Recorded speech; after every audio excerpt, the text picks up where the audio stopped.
तर आज आपण बनवणार आहोत डोसा. सर्वात पहिले 2 ग्लास तांदूळ घेतले आणि 1 ग्लास उडीद डाळ घेतली, ते भिजवायसाठी ठेवून दिली. नेक्स्ट डे त्याचं फाईन पेस्ट मेक केलं आणि ते थोड्या वेळासाठी साईडला ठेवून दिलं.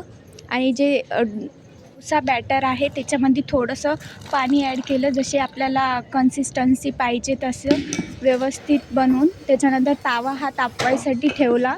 त्याच्यावरती छान ऑइल लावून घेतलं आणि जे डोसाचं बॅटर आहे ते अप्लाय केला. आणि जेव्हा आपण डोसाचं बॅटर अप्लाय करतो तेव्हा ते डोसाचं बॅटर हे एकाच साईडने फिरवायचं, जेणेकरून जो आपला डोसा आहे त्याला छान जाळी येईल आणि तो फाटणार नाही.